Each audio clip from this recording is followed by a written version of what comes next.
Hi guys welcome to Tadka talk with Sangeeta. Good morning friends. आज सकाळु उठी बाहर वर्षा रही सुंदर पाग आउ सबुजिमा देखी मन पूरा खुशी होईगला। आउ से समय रे मो झियो मो पाखक आसी कहला, मम्मी आज किछि गरमा गरम आउ चटपटा खाइबाकू इच्छा होची। झियोर फरमाइश थिला आउ माँ मन मानंता केमिति जे। मॉर्निंग 8:30 रे मो झियोर क्लास टाइम आउ 9:30 मो भाई भी ऑफिस जाए। प्रतिदिन मॉर्निंग रे घर काम सारी एते कम समय भितर ब्रेकफास्ट आउ लंच से पुनी भेज आउ नॉन वेज दुईटा जाक बनैबा सतरे बहुत हेक्टिक हो जाए।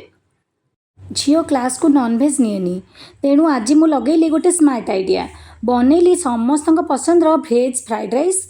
यह झियो पाई भेज डिश भी होईगला आउ गोटे डिश रे ब्रेकफास्ट एंड लंच दुईटा जाक मैनेज भी होईगला। बाहर एमिति वर्षा पाग आउ घरे गरमा गरम फ्राइड राइस सह चिली चिकेन एंड रायता एकदम rich and mouth watering non veg platter.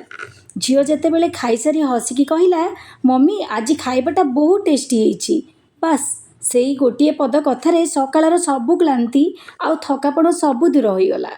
चलंतु एबे फटाफट चिली चिकेन रो प्रिपरेशन स्टार्ट करिबा। प्रथमे गोटे केजी बोनलेस चिकेन को क्यूब साइज रो काटिकी आनीदेबा।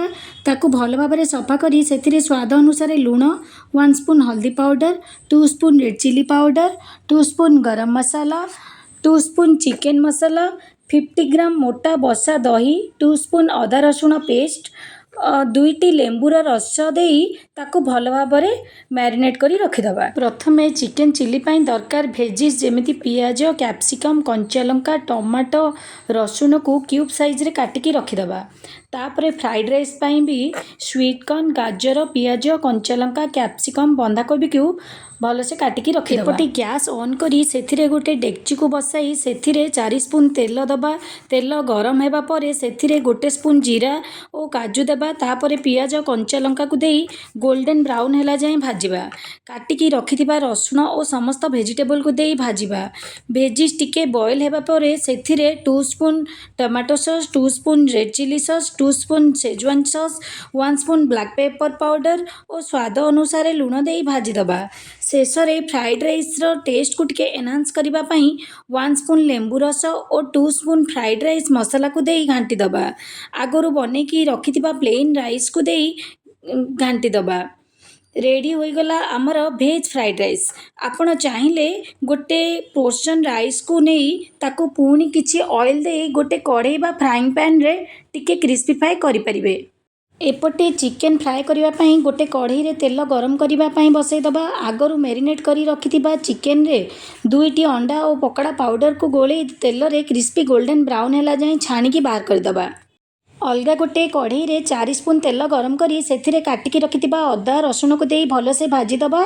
तापरे पियाज, कंचा लंका, कैप्सिकम और टमाटो को देई भाजिबा। सेथिरे 2 spoon tomato sauce, 1 spoon soya sauce, 2 spoon red chilli sauce, 1 spoon Schezwan sauce, 1 spoon black pepper powder, 2 spoon chicken chilli powder, 1 spoon garam masala देई घांटी दबा। भेजिस 50% कुक होई गले सेथिरे छाणिकी रखिथिबा चिकेन को देई घांटी दबा। रेडी होईगला आमर माउथ वाटरिंग चिकेन चिली। बाहर एमिति वर्षा पाग आउ घरे गरमा गरम फ्राइड राइस सह चिली चिकेन एंड रायता। मो झियो आउ भाई तो खाइकी पूरा खुशी। एइथिला आजिर तड़का टॉक विथ संगीतार रेसिपी। मो भली केउ माने सकाळे एमिति स्मार्ट हैक लगांती कमेंट रे निश्चय जणांतु। गोटे मार भल पाइबा आउ संघर्ष जदि आपणक मन को छुई थाए तेबे भिडियोटी को लाइक, शेयर एंड सब्सक्राइब करने को भूलिबेनी। रहिली नमस्कार। Stay tuned for next video on Tadka talk with Sangeeta. Okay, take care, bye bye.